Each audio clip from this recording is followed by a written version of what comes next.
Ребят, две хорошие новости. Первое, то, что я на сайт загрузил большое количество работ, которые делал в поездке по Армении, по Италии.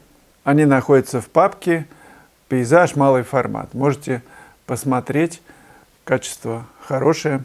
Вторая новость. Я приглашаю вас в этот вторник, на вебинар, который состоится в 19:30 по Москве. И ссылку я размещу под этим видео на регистрацию.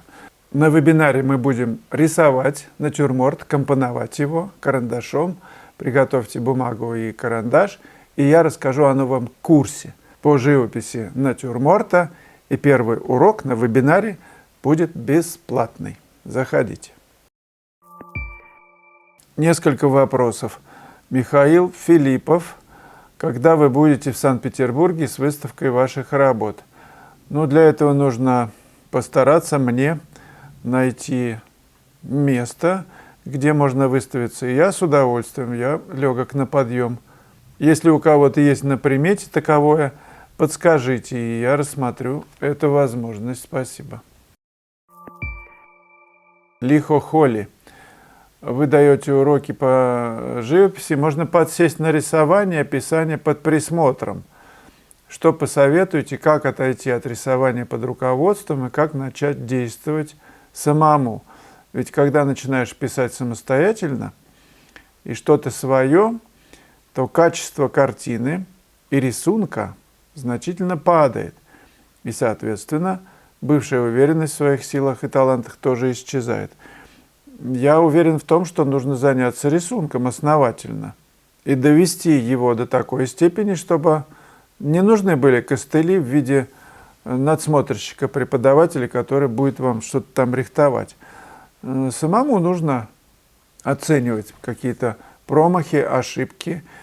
И, возможно, поможет метод, которыми пользовались Репин, Врубель, Поленов. Посмотрите, например, в музее-усадьбе Поленова есть его работа, выполненная, но она 5 метров, наверное, в ширину, там битие камнями к Христу привели Марию Магдалену. И Поленов углем на холсте выполнил подготовительный рисунок. И он такой был сильный, что то ли друзья, то ли, я не знаю кто, Мамонтов, я не помню кто, скажите, кто знает. Увидев это, сказали, не трогай, он же подготовительный, чтобы маслом писать, не трогай, оставь, зафиксируй и оставь. И он оставил. Ну и потом, посмотрите рисунки, например, подготовительные того же Репина на холсте. Шаляпина он, например, рисовал. Это неспешная работа, требующая точности, и только потом писать можно маслом. Поэтому давайте так, просто вы займитесь рисунком, начиная, я не знаю, на каком вы уровне, начиная с простых предметов, кубиков, там, каких-то теловращения, и потом переходя к сложным. По рисунку у меня есть курс «Рисунок головы». Вы можете его посмотреть и пройти этот курс. У меня есть идея сделать по рисунку курс каких-то простых предметов, коль скоро есть такая задача. Так что давайте работать над этим, над рисунком. Сергей З. В нескольких книгах по живописным материалам есть ссылки на исследования Ленинградского завода масляных красок о том, что выкраски с ультрамарином, с разными красками нестойкие, со времени приводят к зачернению. Ваше мнение? Я не замечал, хотя слышал, слухи ходят, что краски, которые Ленинградский завод выпускает, делают в Китае сейчас дешевле. Что касается сохранения технологий, пока ничего не могу сказать, но те, кто мне об этом говорили, с завода, с этого, с Ленинградского, которые там работают, не очень-то были в восторге таким решением. Но, может быть, слухи. Виталий, 75, спасибо за совет. Так, расскажите, пожалуйста, про вашу аватарку. Кто автор? и историю ее создания. Мы были в Полтаве с Бато, нас пригласили друзья, и мы там рисовали несколько дней.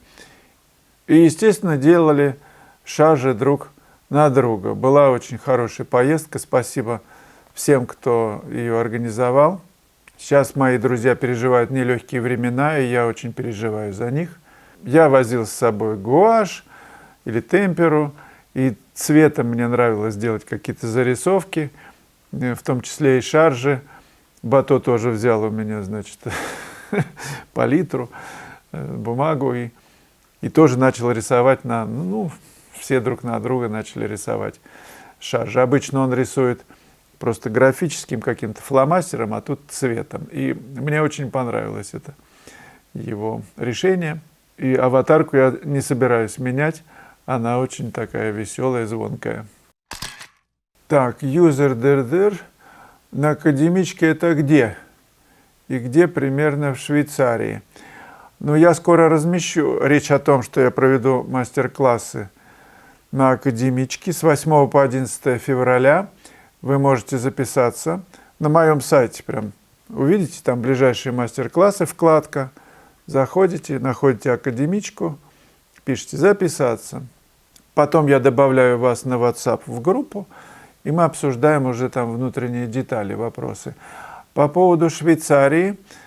Первый день, 10 апреля, мы пишем на берегу живописного Верденбергского озера. Второй день продолжаем изучать и писать Верденберг. Третий день озеро Сими, 10 километров от Верденберг в деревне Гамс. Четвертый день пишем прекрасное Валенское озеро в окружении величественных Альп. Пятый день Унтертерцен. После обеда Обертерцен. Пишем Валенское озеро с противоположной стороны от Валенштата, с красивейшими видами. Вот такая программа. Так что присоединяйтесь, я скоро размещу на сайте подробную информацию о классе в апреле. Как удается оформить визу в Италию? Сейчас для россиян делают разве в Европу визу? Но я пошел в посольство, мне сделали, никаких проблем не было.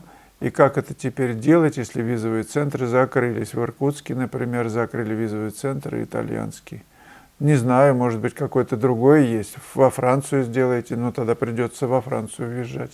Мне дали визу всего на полгода, ненадолго. Раньше давали на 5 лет, сейчас на полгода. Юзер Мостик. Многие художники-преподаватели говорят, не рисуйте с фотографии, идите на пленэр.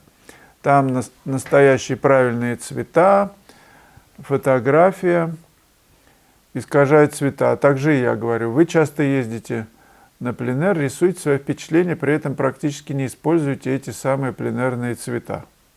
Пленарные написано. Пленарное заседание, пленум. Создаете свою сказку, свой мир. Ну да, такая идея в моих мозгах. Замечательно, но тогда вопрос, зачем вы на пленэр едете? Сказку можно и в мастерской сотворить. Нравится вам? Удается сотворить в мастерской? Так кисточки вам и палитру в руки. С фото взяли рисунок, а цвета все равно придумываете. Получается только энергетикой места пропитаться, на свежем воздухе порисовать, да? Ну, представляете, вот по скайпу общаться, ну, представляете, с человеком общаться, например, по телефону или вживую. Можно пощупать, потрогать.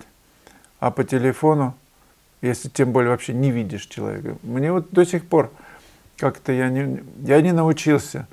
Но мне не хватает вот в глаза смотреть. Ощущение, чтобы он был рядом. Мне вот это нужно. Чего уж говорить о природе. Разве... Вы же сами пишете, что фотографии искажают цвета. Так в природе вы, я не знаю, в миллион просто раз видите больше оттенков, которые никакая фотография вам в жизни не передаст. Но вы сами же это написали. То, что я искажаю, это моя история, мои тараканы. Я могу вообще писать, вот стоять вот в этом мотиве, творить, я не знаю что. И вот, например, вот эта работа говорит впрямую, что я использую мотив для того, чтобы просто быть в сказке и сочинить сказку. Да, используя то, что я вижу. Я опираюсь на отношения тональные. Могу даже их приврать, потому что на основе тональных связей, выстроенных в моем мозгу, я могу найти совсем новое, необычное решение, но это трудно объяснить. Объединив, например, тени собственные и падающие. Вот вам, если это что-то говорит, то можно такую интересную композицию выстроить из этого. Но писателю хорошо. Вот вы думаете, он же тоже сочиняет свой мир на бумаге посредством слов, которые ставят друг за другом. Вот ему где легче писать? В подвале, в мастерской, среди пыльных холстов? Или, я не знаю, в Ницце? С видом на море? Пропитаться энергетикой места – это не так мало. Это, на мой взгляд, источник. Ты же пропитан. Ты пропитан всем запахами, звуками, всем, что происходит вокруг. Люди, общение, я не знаю, может быть, кофе ты там с кем-то пьешь в этот момент или после. Все имеет значение. И в результате этого получается работа. Зрители чувствуют, что она написана не в мастерской, а она вот имеет дух какой-то, вот, не передать словами, но чувствуется, что художник был там и писал это там, а не у себя в мастерской сочинял. Вот прям чувствуется.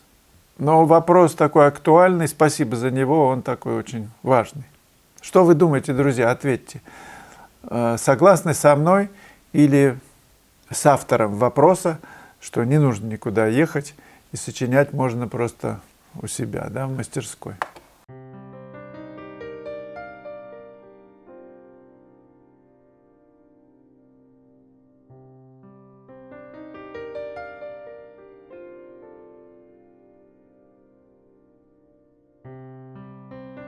Друзья, предлагаю вам, во-первых, подписаться на канал, поставить лайки, закорючки, задавайте вопросы, комментируйте. Я предлагаю посмотреть вам еще одно кино после этого, называется «Нечего писать». Там тоже отметьтесь, пожалуйста, в журнале. Ну, до свидания.